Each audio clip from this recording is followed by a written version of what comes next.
What is going on, my fellow nerds? Operator Otter here, and today we're going to be discussing a very simple technique to go from noob to not noob. Really, not knowing to knowing is really what it is. I don't think any of you guys are noobs. I think you just don't know. And when you know, the game becomes a lot more playable. And what we're going to be talking about specifically today is weapon swaps and then weapon set skill points in your passive tree, being these things that kind of look green and red. You'll know it more understandably from planners when you see these green points and these red points. And you're probably wondering to yourself what that even means if you are newer to Path of Exile, because this has been the #1 question I have been receiving in all of my videos, my stream, my Discord, everything.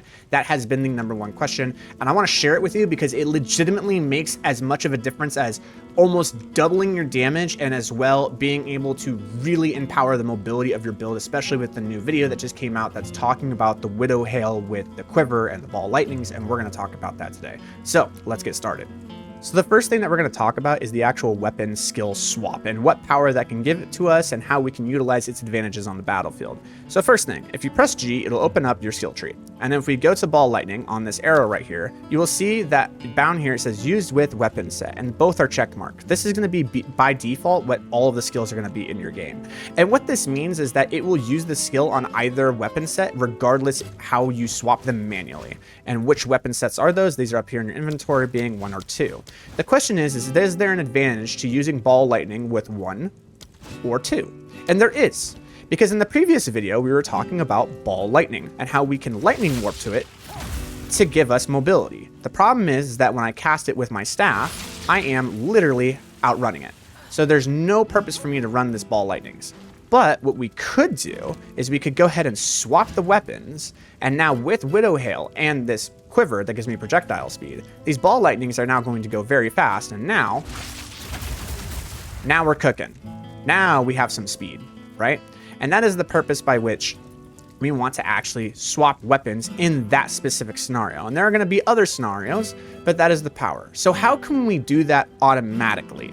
Well, what we can do is we can say, hey, in ball lightning, I only want this to happen with weapon set 2. So I'm going to uncheck 1. And now what happens is this ball lightning is only going to be cast when I do my weapon with my bow, right? And then what I can do is I can say with every other skill, I only want to happen with #1 being my damage skills. So my Orb of Storms, my Mana Tempest, my Arc, all those things. And so now what happens is when I press this and then I swap to another skill, you can see I go right back to my staff.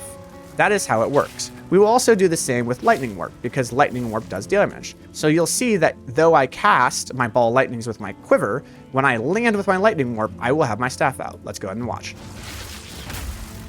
I know that was very fast, but see if you can see the weapon swap. That is the purpose by which we do that. It gives us mobility in this vacuum of space. So what is another reason that we want to do a weapon swap? Well, the reason being is that when we do a weapon swap, it's also going to apply to our passive tree. Now, I know this sounds weird, but do you see these red ones right here? Being right there and right there. And then when I swap weapons, now it's these green ones. Interesting. What's going on there? What's happening? Well, you see up here in your skill points, you have weapon set 1 and weapon set 2. Well, what we're going to do is we're going to go to Dorian right now. We're going to go ahead and we're going to refund all of those passives. Okay, so now that I've reset all of my passive skill points, what I'm going to look at is how many do I have? I have 23 passive skill points. Okay, cool. Let's go ahead and put in those 23 passive skill points where I want them. So I'm going to put one here, here, here, here, here, here, here, here, here. That's cool. That's good dance damage. I also want some crit. I'm going to grab some crit here and here.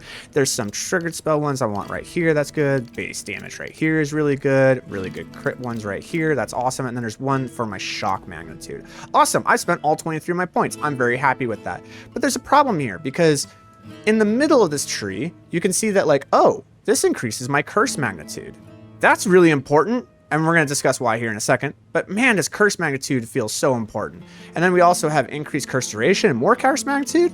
Are there any others? How about this one that gives us 40% faster curse activation? Would that be important? I would say, because right now, if I'm in the map and I decide, oh look, there's an elite, I need to kill that quickly.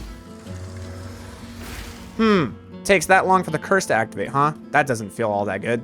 So we need a way to be able to grab both. I want these curse magnitudes, and I also want this damage stuff. How can I do that? The way that we're going to do this is that you see how many skill points we have available? This can actually be allocated to our weapon set. So though our weapon set says 24, really we can only put 23 because that's how many we have. But let's go ahead and do that. So on weapon set 1, I'm going to set it to where it's only going to be set on my weapon set 1. Remember, my ball lightning doesn't deal damage, right? The whole purpose of it is just to allow me to move faster, but it can also be used to maybe amplify my curses, whereas my weapon set 1, as we talked about, was to actually give me damage. So let's make weapon set 1 damage. So I'm going to go ahead and set all that up the same way that I just set it up previously. We're going to go ahead and grab all those same skill points. So bear with me. I'll probably speed it up here. Okay, so now all of my weapon set 1 has been set. Bam. I'm going to attach that. All right. Now what I'm going to do is I say, hey, now what I want is to allocate 23 of those points to weapon set 2, which is going to be this one. All right, let's go ahead and do the same thing. And now I'm going to grab all of these curse things.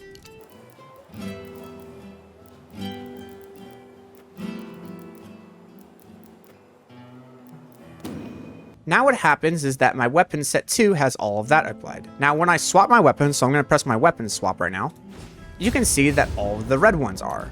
And then when I press my weapon swap again, you can see all the green ones are applied. So what this means is that when I have my staff out, I'm going to have all of these damage nodes. All of this damage is going to come out. But then when I swap weapons, what's going to happen is that now I'm going to have all of this curse magnitude applied. Now, why is that important when it comes to curse magnitude? Would it really make that much of a difference?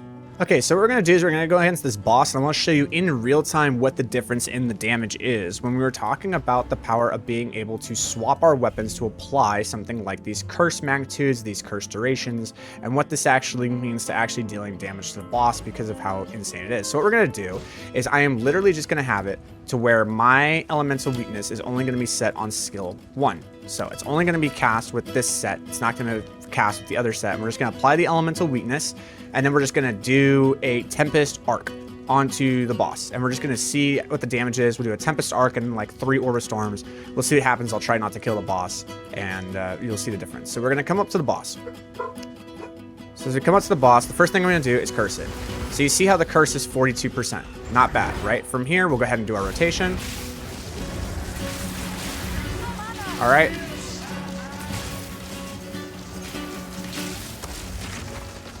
And we were able to do about, like, what, half his HP? Okay, cool. Not too bad, right?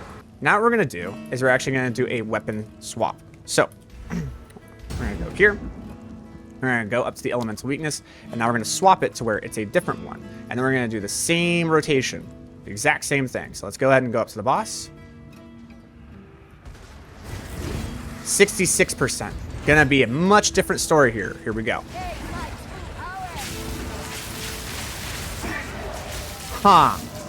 Yeah, you can see why the damage difference is just a little bit different just by that 20%. This is what happens when you actually have just a little bit more elemental penetration to the boss.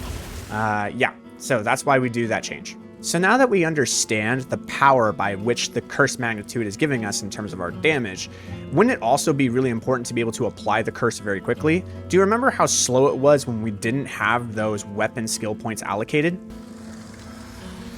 Well, now, because we've actually grabbed that faster curse activation, let's see how much faster it is. Oh, yeah. So now when I'm going through the map, I'm like, oh no, there's an elite. Dead. It's just dropped. It's gone.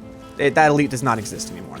And that is why weapon set skill swapping can be very important. So not only just the weapon swapping itself, but also understanding why the actual skill points in your weapon swap are very important. So next time when you're looking at a max roll guide or a mobilytics guide and you see these green and these red, you understand what it's for and you understand what they're trying to do. So I hope that this video was informative and educational. I hope that you are actually able to learn something from this and now you can apply it into your gameplay, and it answers the questions as to like what's going on with the actual weapon swap techniques and the weapon power that's going on with that. Have yourselves a wonderful day. I'll see you in the next one.